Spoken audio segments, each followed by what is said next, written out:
Hello snowboarders of the internet, I'm your host Avran LeFeber, and in this video we're going to be reviewing the Jones Mercury binding. I rode this binding at Copper Mountain on a day that was sunny, bluebird skies, warmer temps, you had slush, chop, chunder, perfect hero snow on the groomers, and I rode it on my Telos Mike Rankwit snowboard with my K2 Thraxis boots. Alright, so let's talk about adjustability. There's not a lot of crazy options with this, but the big talking point is the bushings underfoot. You can swap those out to soft, medium, or hard depending what preference you have. Then you've got twist cams on the toe and the heel. All you have to do is flip them up, twist them, untwist them. You're good to go. Then going on with the straps, you also have the surf straps. So basically you can flip them to the other side. You take them off, you turn them upside down, put them on the other binding. Basically dictates whether you go free ride or surf mode. Basically it's how much flex they're actually going to have when you drive into them. Then there's the high back with the forward lean adjustment. Pop the tab, slide it down, slide it up, lock it back in place.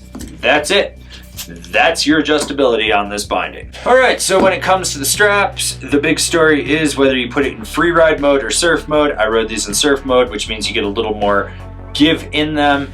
Basically, it gives you two straps in one, and it's really easy to swap over. They do have that minimalist design so that it contours around the instep of the boot. There's no added padding or anything. Your boot provides that. It does have the power spine through the middle just to add a little bit more rigidity to it. Now, the Mercury's overhaul this year is the new toe strap. It's very minimal. It locks into just about any boot shape right over the tip of the toe. It's going to fit your snub nose boot, your pointy nose boot, and your round nose boot. No problems at all. The straps do their job, they do their job well. Let's talk about the ratchets. One finger quick release on the heel. It's a push down on the toe, which does stick just a little bit. I don't know why they don't have the little tab. I hate that shit. It's like make everything universal. Whatever, doesn't matter. Now the big thing is these climb well, they stay locked in, they're secure, they're snug, there's no premature releasing, they do their job. With the high back, it's a little shorter, it's a little bit wider. This reduces the calf bite. It is rigid down the center. You have a little more lateral give on the outside of it.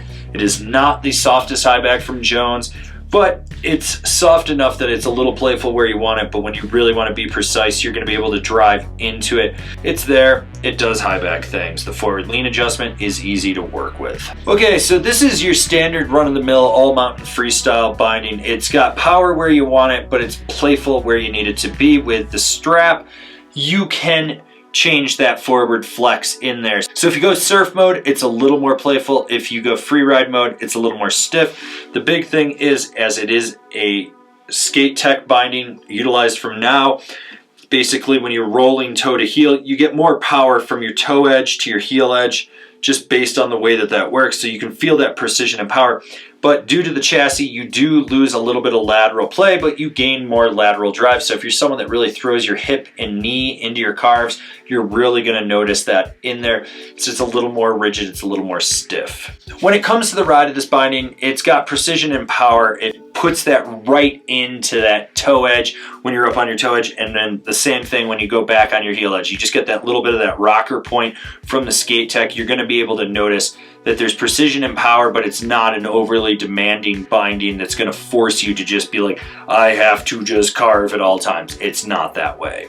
Who's this binding for? The all-mountain freestyle guy. So by and large, there wasn't much of a drastic change from last year's binding other than that toe strap. It's a nice addition to this. It grips well, it does what you need it to do.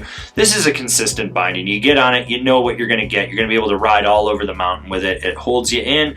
It's not going to be something that's jam-packed with all sorts of weird bells and whistles. It's just very consistent for everything. I do like the fact that the heel strap has that little hinge to just get it out of your way. You don't have to worry about it when you're fumbling around in fresh snow or whatnot. Like I said, consistent binding. You can pretty much ride the whole mountain on. Comparable bindings: the Union Strata, the K2 Lean AT, the Rome Katana. This has been my review of the Jones Mercury binding. Do you agree? Do you disagree? Do you own a pair? Are you going to buy a pair? Leave me a comment down below. Let's have a conversation about this binding. If you're new here, remember to subscribe, click the bell, get those notifications. That way you're not missing any of the videos we got coming out for all you snowboarders of the internet. And if you really like what we're doing over here and you want to support us further, swing on over to Angry Snowboarder VIP and become a member. Sure, I could tell you more here, but I got a video over there that explains it so much better. As always, I've been your host, Avran LeFeber, and I'll see you in another video.